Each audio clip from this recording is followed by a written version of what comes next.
Hello, everybody. I'm a practicing therapist and doctoral student of psychology. Today, I want to go over signs an avoidant loves you but doesn't know it yet. One of you guys asked about that in the comments, and yeah, it happens. In fact, anybody can love someone and not know it yet. It's more common with avoidance, and I'm going to explain why that is before we talk about the points. Both dismissive and fearful avoidants had moments and aspects in their life where it was beneficial for their survival to some extent to suppress their emotions. And intense emotions were even more so a target to that suppression because more stronger emotions actually show up more prominently on the outside.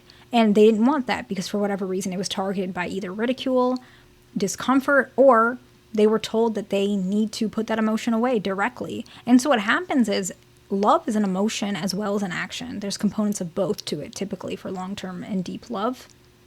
And so if they're suppressing strong emotions, they can suppress love too. That doesn't mean it's gone, but it just means that they're not going to be aware of it, even if it shows up behaviorally. They just won't feel it as prominently, so therefore they may not be able to be aware. So that is kind of the short version of why it's important to understand that yes, an avoidant can love you, even if they don't know it yet. I'm not saying to stay with someone who says they don't love you and they also don't act like they know you. And I'm not even saying to stay with someone who acts like they love you but doesn't say it. I'm really not. All I'm saying is if you guys are curious as to why you have this maybe inkling feeling someone loves you and it seems very obvious that they do, but they're not saying it, this could be why. And it's a reality that just, it's information you deserve to know. And you guys can do with that information what you please. Right? The first one is actually that they're less guarded around you specifically, and they're less guarded as time goes on as well. Both of those things are subpoints to just being less guarded, right? Perhaps before they were more uncomfortable with conversations that you guys had, or overall they're like, they have a lot of walls up around other people, but maybe with you, it's more softer and more comfortable being around you. That guard is put down. Sometimes you guys might have long conversations about things that they never open up to really anybody. And it's, of course, you're special to them. And they might not even realize that vulnerability is an element to love, which is why they're not aware that they love you, even though eventually they will get it. It's not like they're never going to know ever. Usually that's not the case. I find that to be very rare. It's more so that it just takes quite a long time. And then once they find out that they love you or they realize that they do, they realize they've loved you for so long. Like I've had some patients who are married where the avoidant partner might say, yeah, I feel like I've loved this person for pretty much years and years and years, but I only realized it like maybe like a year before we got married, even though they've been together for like 7 years. This is an example, but it's not too far from the truth. Like this happens a lot. The next one is better understanding of your triggers. So your partner has likely started to learn more about maybe your needs, how you express them, how you respond differently to certain things, and also how they can respond more effectively. This is very important. This deep understanding of you makes it easier for them to meet your needs or try to without hurting you. So they're meeting your needs and they're meeting your needs and they're not having the potential of losing you because your needs are not getting met. And so it reduces that confusion as well. And they learn that because they want you happy and they want this relationship to work, whatever this relationship is. And usually this happens because they love you.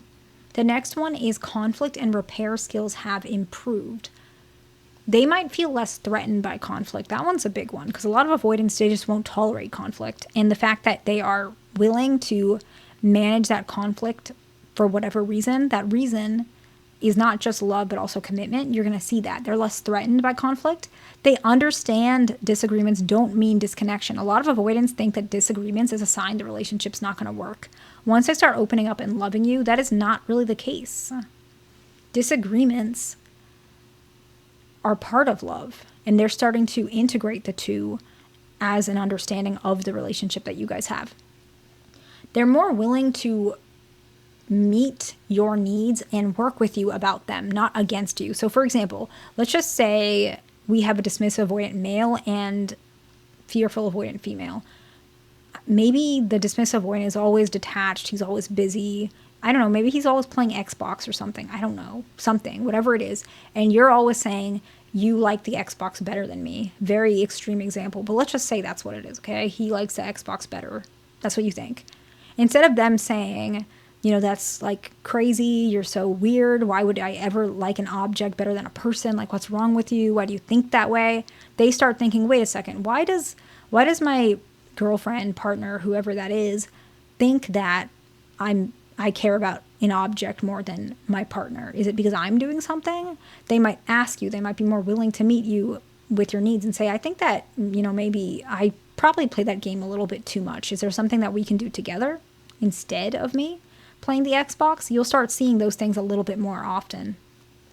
The next one is shifting from a me mindset or like an individual mindset to a more collaborative team effort mindset. This one, like all of them happen gradually, but this one particularly happens so gradually you might not even realize when it happened. Not necessarily gradually, that's probably not even the right word. It just happens so indirectly. They're never going to broadcast it. It just changes. And then it changes slowly throughout all the conversations they have. And eventually what happens is it's no longer really ever a me mindset. It's almost always a we mindset. An example could be, let's say you guys don't even live together and they still call their house that they have your house together, like our house. That's an example where it's like it just slips in there.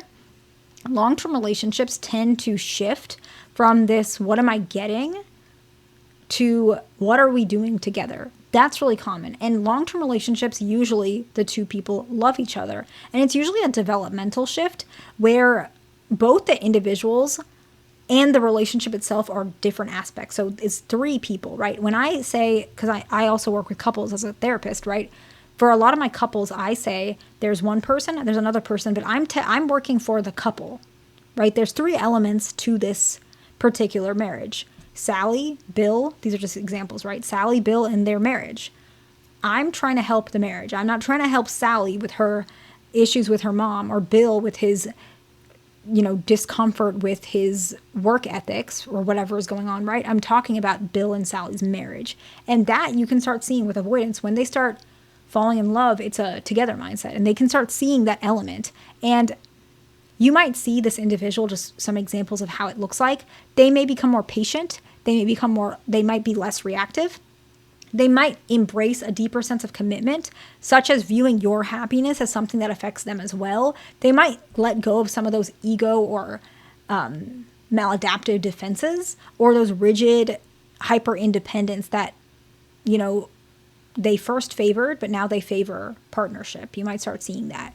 The next one is they might actually start expressing the benefits of being with you or being in relationships. Like, it might not even be with you. They might just say, well, of course he's happy. He's married and he's got a good relationship. Or she might say, yeah, the housewives have a great situation. They get to support their husband internally. You start seeing that this person is comfortable with the idea of commitment and trusting another person. And that's very important. And so let's go ahead and summarize and we'll wrap it up. Less guarded, understanding your triggers, conflict repair, conflict resolution skills, shifting from a me mindset to a we mindset, and expressing the benefits of being in a relationship or being with you. I hope this video was helpful to somebody. Please like, subscribe. I'll see you in the next one.